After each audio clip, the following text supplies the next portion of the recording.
Bonjour à tous les petits ours, on se retrouve aujourd'hui pour cette nouvelle vidéo à la découverte du Beaujolais. Nous allons à la rencontre de Gauthier au domaine Victoire d'Afo à Romanèche-Thorins. N'hésitez pas à vous abonner, mettre un petit pouce bleu, j'ai besoin d'avoir les 1000 abonnés, c'est parti. Salut Aurel. Salut Gauthier, ça va? Ça va et toi? Bienvenue au domaine. Bah merci beaucoup. Donc on est au domaine Victoire d'Afo. Ouais, Victoire d'Afo qui est ma première aïeule à s'être installée en Beaujolais en 1691.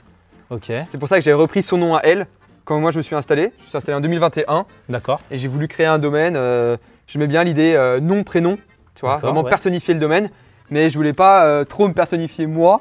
Et donc j'ai puisé dans les archives familiales et dans notre historique Beaujolais. Ok.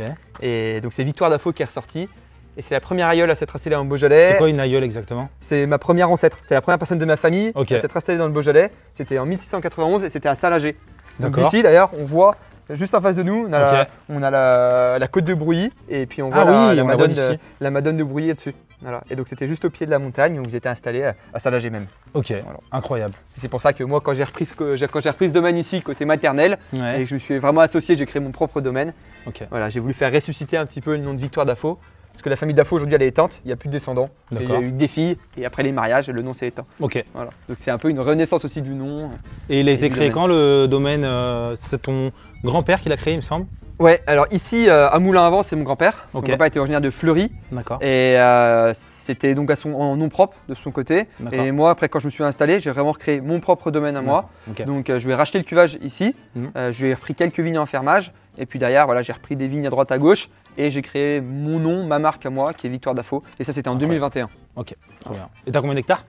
Aujourd'hui, j'ai 10 hectares, donc sur 5 appellations. D'accord. La principale, c'est Moulin-à-Vent. J'ai aussi donc, du Fleury, du Saint-Amour, des Beaujolais villages blancs et rouges. Ok, parce qu'ici à Romanèche, on est sur l'appellation plutôt Moulin-à-Vent. Ouais, et Moulin-à-Vent qui est juste en face de nous, là, qu'on voit bien d'ici.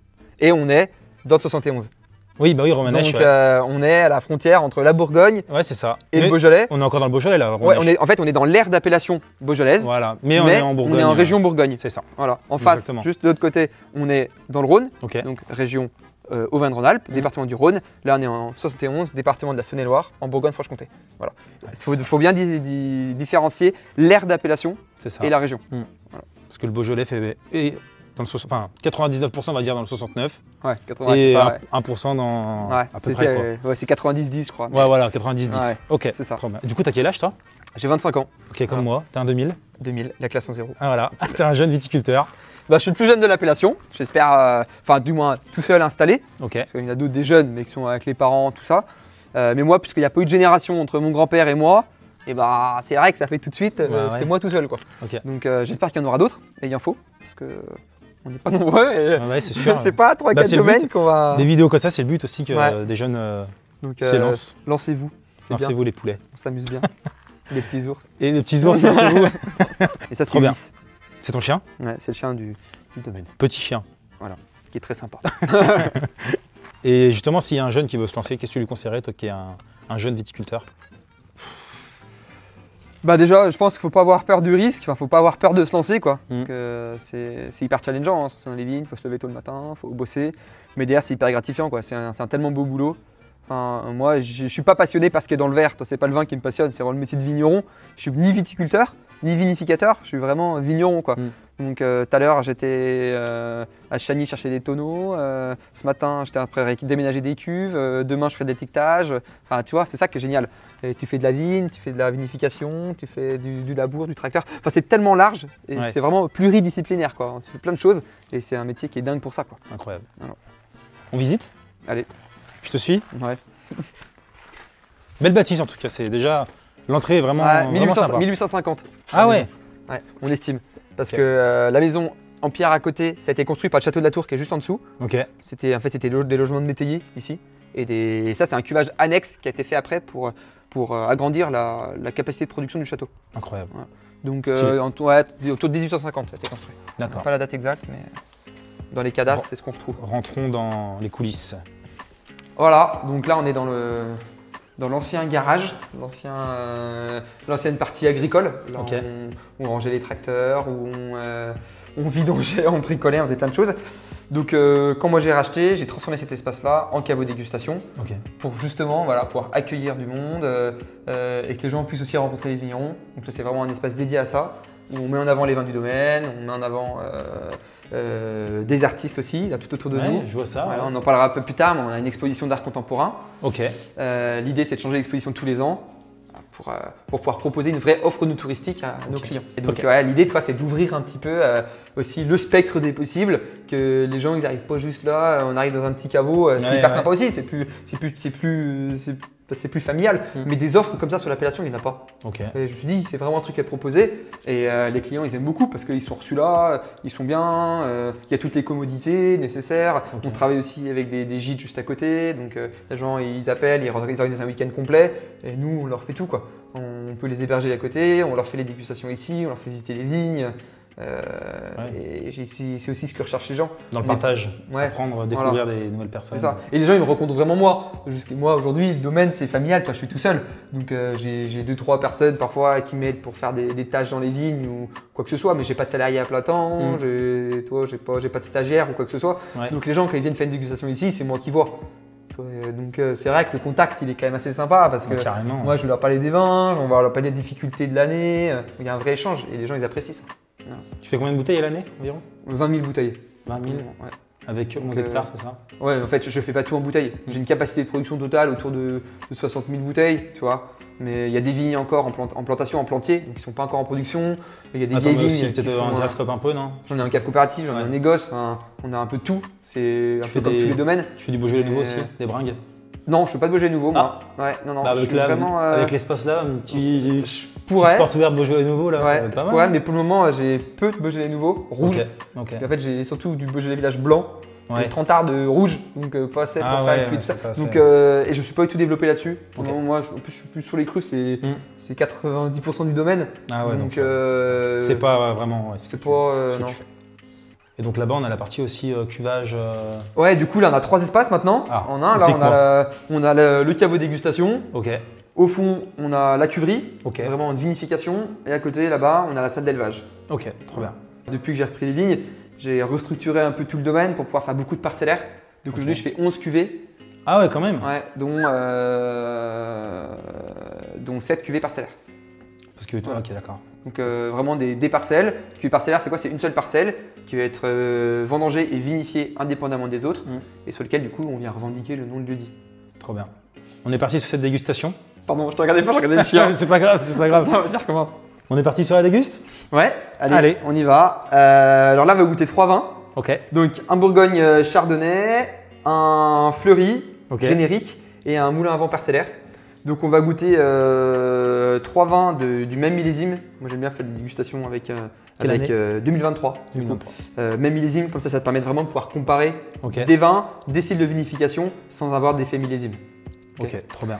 Donc là, le premier qu'on va déguster, c'est un Bourgogne chardonnay. C'est vrai qu'on a un peu cette ambiguïté d'avoir la double appellation ici. Millésime 2023, ça va être un vin blanc qui va être travaillé à basse température. Donc ça va être des fermentations alcooliques qui vont être très longues. On va descendre les jus autour de 18 degrés. Et ce qui me permet de faire de mettre les levures quasiment en dormance. Les levures, elles vont travailler tout doucement. Ça permet de faire des conversions, donc des sucres en alcool de manière très lente. Et ça fait des vins qui sont tendus avec des belles palettes aromatiques, un petit peu sur l'agrume, la pomme verte.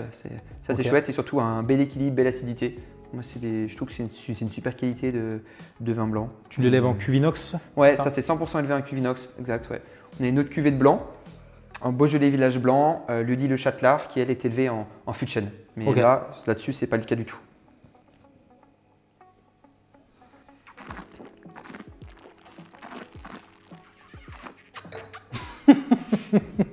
Voilà, 100% chardonnay, bien sûr, sur les blancs. Et c'est des vignes assez jeunes, parce que les plus vieilles vignes ont 15 ans, 2005, 2007, et les dernières ont été plantées en 2021. Ok. C'est quand même des vignes assez jeunes. Il est bien ton Bourgogne, bien. Bien bossé, bravo. Merci. On ne crache pas du coup? Comme tu veux. Moi, je suis pas un grand cracheur, mais… Non, mais je sais pas, pour la vidéo, ça fait peut-être mieux, non? On coupera ça au montage, mais non. C'est peut-être pas mal d'avoir un… Ah, il est tout petit ton crachoir. Bah oui, des petits crachoirs. En fait, tu peux même pas cracher avec la bouche, là. Là, si, justement, c'est des crachoirs individuels. Ah, c'est individuel, ok, parce que sinon tu te le fais passer, après à la fin ça fait une gourde. Non mais tu rigoles, mais j'ai déjà eu une dégustation. Quelqu'un qui pensait que c'était une petite gourde, un petit machin d'eau. Il a bu dedans. Et je l'ai vu mettre à la bouche, mais tu sais, comme tout le monde. Je me dis, qu'est-ce qu'il va faire? Et je vois vraiment poser ses lèvres. Donc, tout de suite, je fais ah, et puis c'était un américain. Je fais non, non, non, non, it's a spittoon.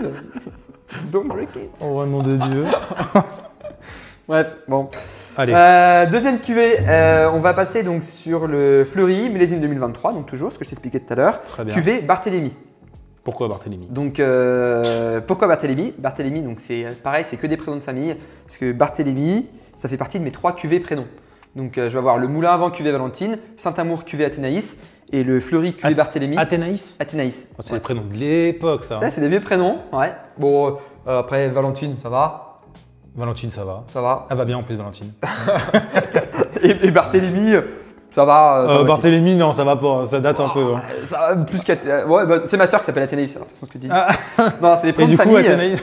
Et pourquoi? Donc, parce que c'est tous des descendants de Victoire. Ok. Voilà, tous des descendants de Victoire d'Afo. Et donc, en fait, ce qui est important à retenir, c'est que c'est les cuvées génériques. Donc, une cuvée générique, c'est plusieurs vignes de l'appellation qui vont être regroupées dans la même cuve et qui font donc un vin d'appellation. D'accord. Fleury, Moulin à Vent, Saint-Amour. Et donc, moi, pour leur donner un nom de cuvée, puisque je ne peux pas leur donner le nom du lieu-dit, je leur donne un prénom. Voilà. Donc, je l'appelle les cuvées prénoms et il y en a 3. Voilà. Et Barthélemy, c'est pourquoi Barthélemy, c'est mon arrière-grand-père. Ok, d'accord. Voilà. Stylé. Mon arrière-arrière-grand-père, pardon. Ah, Plus précis. ouais, tu remontes encore. Ouais, exact. Très bien. Et bah. Donc goûtons-le. Ça va être un vin qui va être travaillé à la beaujolaise, donc principalement en grappe entière. Et ça va être des vins qui vont être qui vont travailler donc dans les cuves, cuve béton rose là. Et c'est des vins qui sont travaillés de manière plutôt légère pour faire ce qu'on appelle plus ou moins des semi-carboniques, D'accord. des fermentations semi-carboniques en Beaujolais. Ça permet de faire débuter la fermentation alcoolique intrapelliculaire, c'est-à-dire dans les baies. Et c'est en libérant du CO2, de la chaleur, ça va faire éclater les peaux et libérer la couleur. Voilà. Donc ça permet aussi vraiment de faire des cuvaisons plutôt douces pour garder vraiment l'aromatique du gamay, donc la fraîcheur. Ok. Donc, les cuvées prénoms, c'est des cuvées qui sont assez jeunes, assez rondes, assez fraîches, dans le style aromatique. On va retrouver Framboise. des notes de framboise, on va retrouver Direct. des notes de fraises, 23 peut-être un peu compotées, cassis aussi évidemment, un peu d'iris, un peu floral. Alors qu'après, quand on passera sur les parcellaires, on aura vraiment des styles, des profils aromatiques complètement différents. Santé. Santé. Ah, on est un peu moins sur la framboise en bouche. C'est vrai que le Fleury, sur ce Fleury-là du moins, on a un côté, on a une attaque tannique qui est un peu plus présente. Ouais, c'est ça. Et je trouve que justement, on a une belle matière. Moi, j'aime bien cette attaque un peu plus franche, un peu poivrée. Très agréable. C'est pas des vins extrêmement complexes, justement. C'est des vins plaisir. C'est des vins plaisir. Finalement. Ouais, c'est exactement ça. Dans la gourde. La gourde américaine. La gourdasse. No, the spittoon. Non, ça, je me souviendrai. Très bien. Ça te plaît? Ça me plaît beaucoup. Super.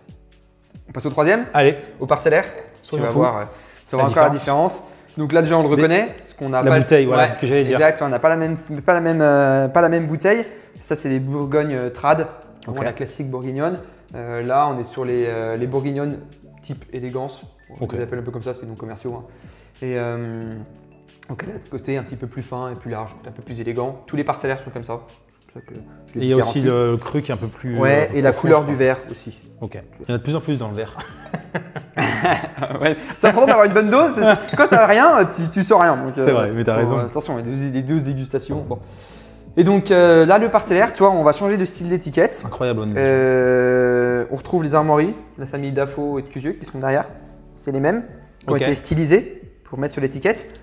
On a une étiquette qui est plus classique dans le style. Tu vois, on a moins ce côté un peu plus aléatoire, un peu plus moderne, un peu plus conventionnel, par exemple pour les parcellaires. Et surtout une étiquette blanche, parce qu'il y a des codes couleurs au domaine.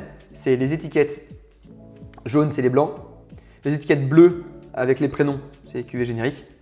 Les étiquettes bleues comme celle-ci, donc bleu et les écritures en blanc, c'est les parcellaires qui sont élevés dans les œufs en béton.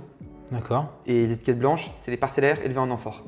Ok, celle-ci c'est vraiment fort du coup. Donc c'est pour ça que l'étiquette est blanche, c'est parce que c'est l'amphore. C'est travaillé à la bourguignonne, donc c'est 100% éraflé, avec des extractions qui sont beaucoup plus longues, donc avec des remontages de jus, des délestages, des pigeages, voilà, vraiment d'extraction. C'est pour ça qu'on érafle à 100% pour pas extraire les aromatiques du bois, donc des rafles et des pépins. Il est incroyable celui-là. On essaye de, voilà, on érafle au maximum. Ok.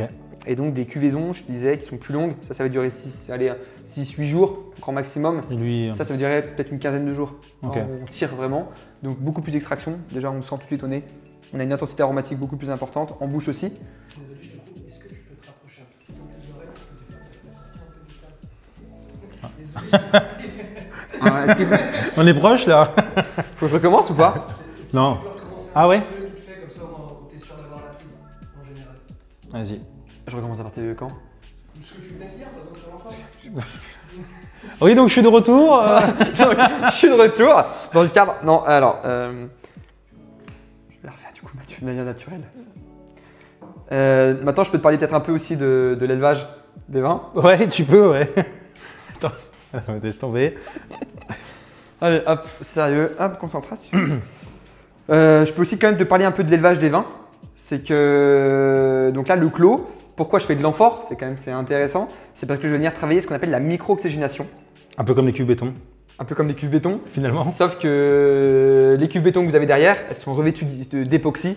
Donc Ok. elles, pour le coup, elles sont parfaitement hermétiques. Ok. Donc, mais oui, un peu comme les cuves béton, dans l'idée du béton, donc tel, on parle de la matière première. Et donc l'amphore, elle, que j'utilise, c'est des amphores italiennes, qui sont faites à la main en Italie, qui sont en grès et en argile. Le sondage des deux. Et le contenant, en fait, donc la matière première, elle est micro-poreuse. C'est-à-dire qu'il va y avoir des échanges gazeux entre le vin et l'air. Ok. Et donc il y a de l'air qui va rentrer dans le contenant et il y a du vin qui va s'en échapper sous forme de vapeur. Ok. C'est ce qu'on appelle la part des anges. Tu as déjà entendu ça dans les vins. On en parle beaucoup dans La part des anges. dans le Jura. On parle des vins jaunes, la partie du vin jaune. C'est qu'en fait, il y a des parts des anges. C'est qu'en fait, avec ces phénomènes de micro-oxygénation, il y a de l'évaporation du liquide. Voilà. Ok. Donc tout ça, en fait, c'est ce qui se passe aussi avec les bouchons en liège.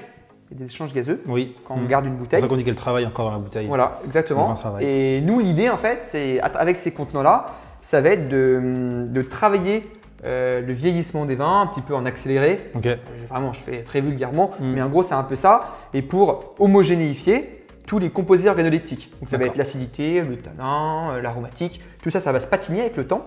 Et plus, c'est pour ça que parfois, quand on goûte des vins très jeunes, on se dit ça demande un peu à vieillir parce que c'est encore très Ouais. tranché. C'est pas parfaitement intégré encore. Voilà. Et- Et l'amphore, contrairement au fût, parce que le fût c'est la même chose, hein, il y a aussi de la Ah bah, micro-oxygénation. même encore plus, je Même- pense. Ouais, même plus, ouais. Et surtout sur les fûts neufs, on va justement venir. Enfin, avec le fût, on va venir apporter de l'aromatique, Ok. alors qu'avec l'amphore ou l'œuf en béton, ça va être neutre en termes d'apport aromatique. Parce que l'argile, le béton, ça n'a pas de goût. Hmm. Donc on travaille uniquement la micro-oxygénation. Tu vois, on n'a Ok. pas d'apport aromatique comme on va avoir dans les fûts, des apports de caramel, vanille, côté poivré, toasté. Voilà. Ça, on ne Ok. va pas l'avoir avec les amphores, les œufs. Donc on va apporter une complexité sans apporter un arôme. Donc c'est très intéressant pour les cuvées parcellaires, puisque les parcellaires, l'idée, c'est vraiment de mettre en avant toutes les qualités du terroir. Ok. Bah, si en plus de ça, on apporte 100% de fût de chêne, bah, c'est dommage. Ah non, ça va te gâcher le goût du On ne va terroir. plus vraiment avoir la Les arômes du particularité des terroir, sols. Ouais, exact. Tu as fait des études un peu dans le vin, toi d'ailleurs? Je t'ai pas demandé, parce que là, tout ce que tu me dis, j'ai l'impression que Ouais, je suis hyper expert, tout ça, je connais plein de trucs, en fait je connais rien du tout. c'est un acteur. Je suis bien payé pour ça. Non, alors, pas vraiment.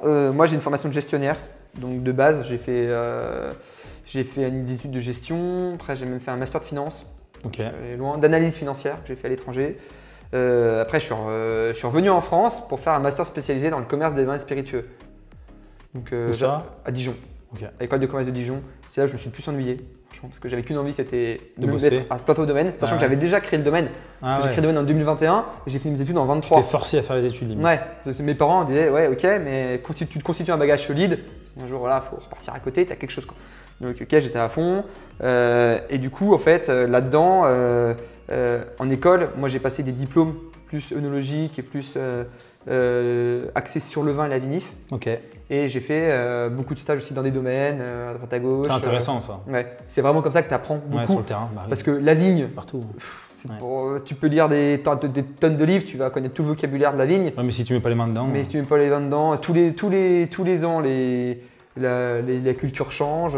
Tu prends 22, 23, tu prends 24, 21. Enfin, c'est tellement des années complètement différentes. En fait, il faut être dedans. Même les vins, quand tu vas vinifier des vins à 13, 5, 14, ça n'a rien à voir avec vinifier des vins à 11, 12. Tu vois. Donc, c'est des modes de vinification hyper différents. Donc, en fait, c'est l'expérience aussi qui fait que moi, j'ai encore plein de choses à apprendre. Toi, Ah bah ouais, c'est sûr, à 25 ans. J'en ai pas vu beaucoup et je vais encore en voir pas mal. Donc, c'est pour ça, je suis hyper à l'écoute de plein de choses. Et puis, et surtout, je suis hyper rigoureux. Donc, l'idée, c'est de dire qu'aujourd'hui, on propose des vins de qualité, mais parce qu'il y a du boulot derrière. Tu vois, on ne claque pas des doigts pour dire hop, on fait du bon vin. Ça, c'est pas vrai du tout. Et il faut savoir que la mutation naturelle du jus de raisin, c'est le vinaigre. Donc, c'est l'homme qui a inventé le vin. Donc, voilà, il y a des interventions, il y a de la technicité à connaître, il y a du matériel à avoir voilà, pour pouvoir sortir ce genre de produit. On passe sur le quiz maintenant? On y va? Allez. Allez, feu. Putain, je stresse. Non, ça va bien se passer. Tu peux couper, ouais. Pousse-toi, Donc, poussez. est-ce que tu connais... C'est toi. Attends. Voilà. Est-ce que tu connais le principe du quiz? Ouais, on va essayer de répondre au maximum aux questions, quoi. Mais je t'avoue que je suis tremblant, là. Je stresse. Je te donne le plus petit ou le plus gros verre, parce que c'est pas les mêmes. Allez, je te donne le plus gros. Allez. Donc, j'ai pris une bière de chez Terre de Bière, je sais pas si tu connais, à Villefranche-sur-Saône. Villefranche. Ouais, c'est une brasserie artisanale. Donc j'ai pris une IPA. Super. Ça change du vin, c'est bien, on n'en boit jamais. Voilà. Mais j'aime bien ça en plus. Et je suis commercial là-bas. Je travaille pour Terre de Bière, si c'est vrai. C'est vrai? Ouais. Je sais pas. Allez, je te sers. Je te mets une petite dose. Allez. Penche un peu le verre parce que je pense que c'est pas très... Ça va. Je t'en mets pas trop. Tu sais pourquoi? Parce que tu dois faire cul sec. Oui, tu dois faire cul sec, oui. Ouais. C'est pour ça que... Ça fait beaucoup là? Non, mais... Il n'y a pas trop de questions, il y a combien de questions? 8. 8 questions. Oh bon, ça va. Ça Il y a va. 8 erreurs. 8 erreurs, 8 verres, tu finis rond, je peux même pas la goûter. Parfait. Et hop. Je mets un peu moins, je crois. Oui, Tu renverses pas la bière à chaque fois. Ouais. Comment il s'appelle ton chien? Ulysse. Tu renverses pas la bière, Ulysse. Hein?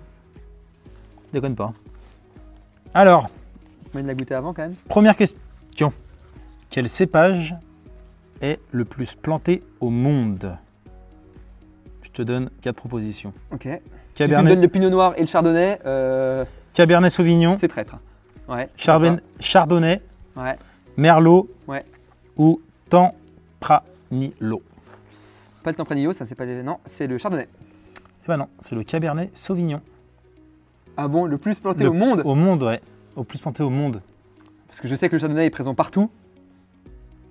Et ben en fait, c'est bien ça, c'est le Cabernet Sauvignon, originaire de Bordeaux.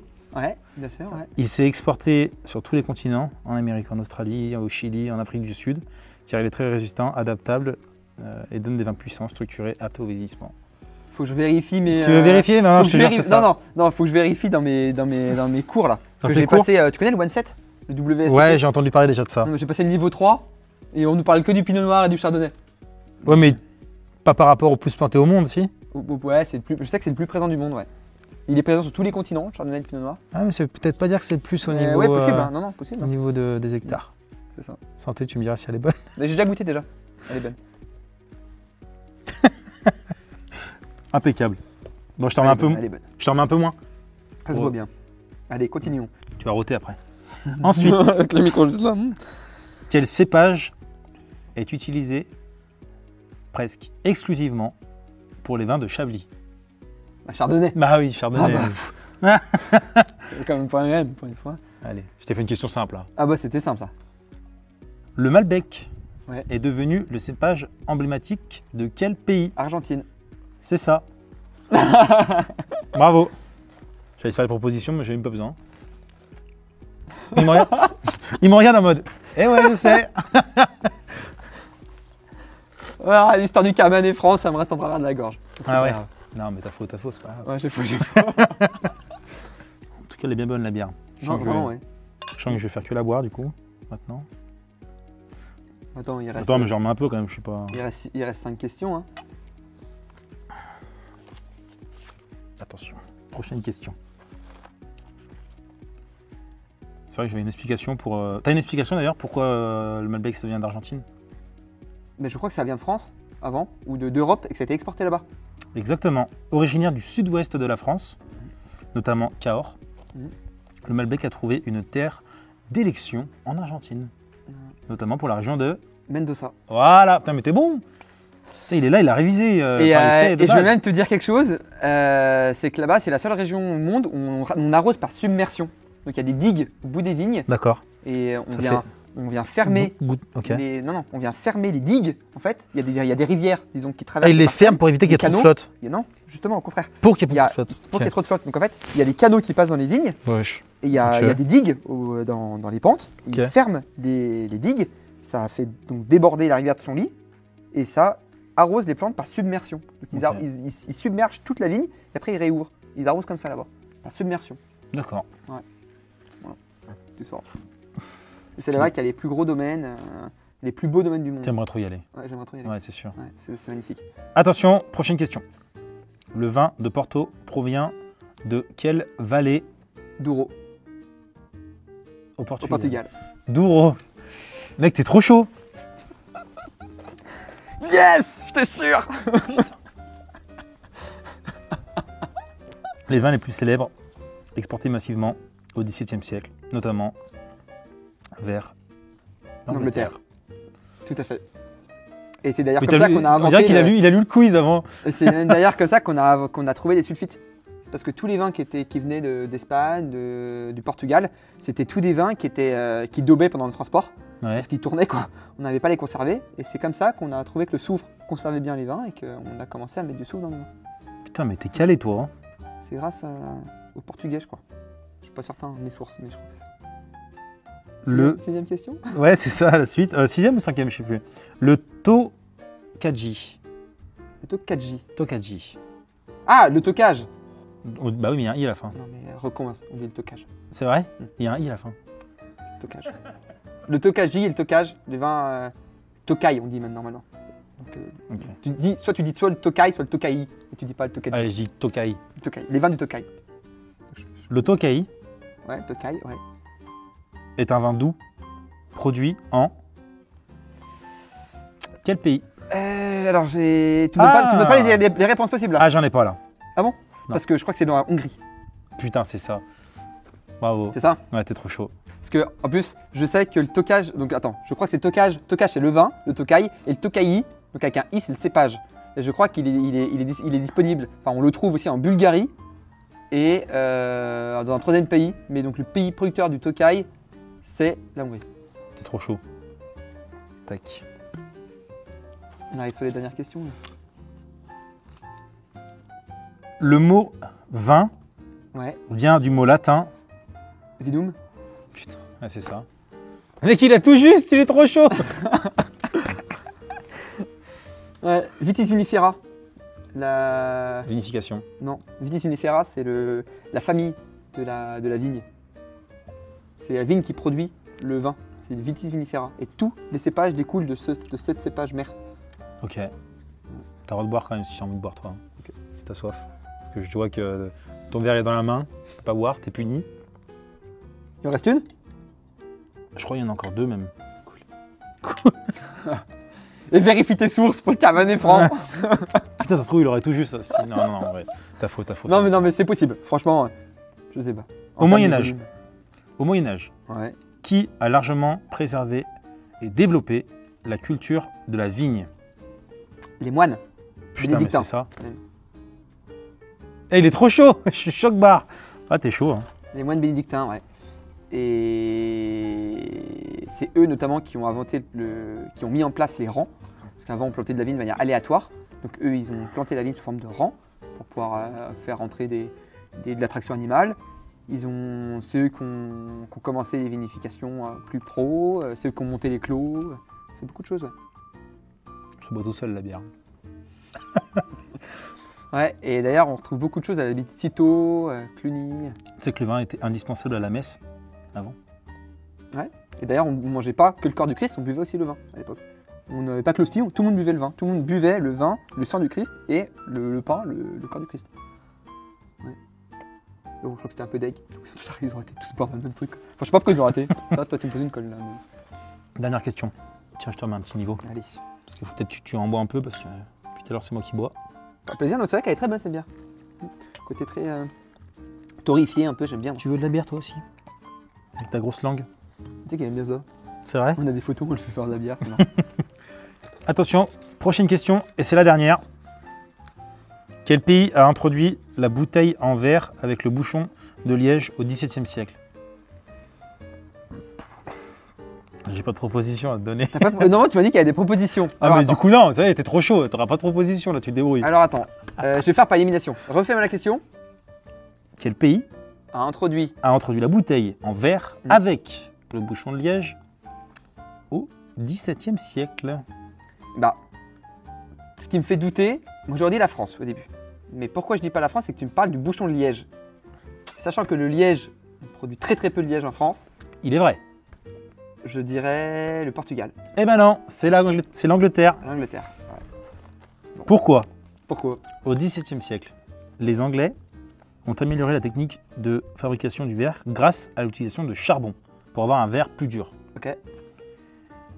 Cela a permis de produire des bouteilles plus épaisses, du coup résistantes à la pression. Ouais. Ils ont aussi commencé à utiliser le liège provenant du Portugal et de l'Espagne Ouais. comme bouchon. Du coup, ça a amélioré la conservation. Ouais. Ok. Bon bah voilà. Je peux pas tout savoir. Yes. Dans ton cul. Mais tu vois, c'est ça par élimination. Et en plus, toi, je t'ai déjà parlé des Anglais sur le processus de conservation. C'est vrai qu'ils Ouais. ils ont fait quand même pas mal de choses pour le vin. Mais toi, sachant que c'est pas du tout un pays producteur de vin, l'Angleterre, je pensais pas du tout qu'ils auraient. T'as quand même eu que 2 fois. Bien joué. Merci beaucoup de m'avoir accueilli dans ton domaine. Ouais, je t'en prie, c'était une grande joie de t'accueillir. Voilà, on a fait Donc- quelque chose de bien, on est content de vous accueillir. Et puis venez nous voir aussi. Enfin, venez me voir, je pars toujours à. Je dis on parce que je parle de Victoire et de moi, mais n'hésitez pas. Merci beaucoup. Et puis, s'ils veulent venir te voir, ils te contactent sur Instagram directement. Ouais, sur Insta, via le site internet aussi. Ok, il y a ton Il y a le site numéro internet de du téléphone. domaine, les gens peuvent tout faire dessus. Ils peuvent réserver des dégustes, ils peuvent commander du vin, ils peuvent envoyer des messages via le formulaire de contact. Ok. Tout faire. Il y a la fiche Google, donc même via Google. Enfin, Ok. Trop bien. on est moderne. Voilà. Et si tu veux motiver les jeunes qui veulent se lancer en tant que viticulteur ou qui hésitent, qu'est-ce que tu dirais? Et bah regardez la vidéo, franchement, je pense que je suis pas malheureux quoi. Ah ouais. Donc, Ça, ok, ça motive. trop bien. Voilà. Les gars, il faut des jeunes. Devenez viticulteurs, abonnez-vous et c'est ciao. Et vive la bière et le vin.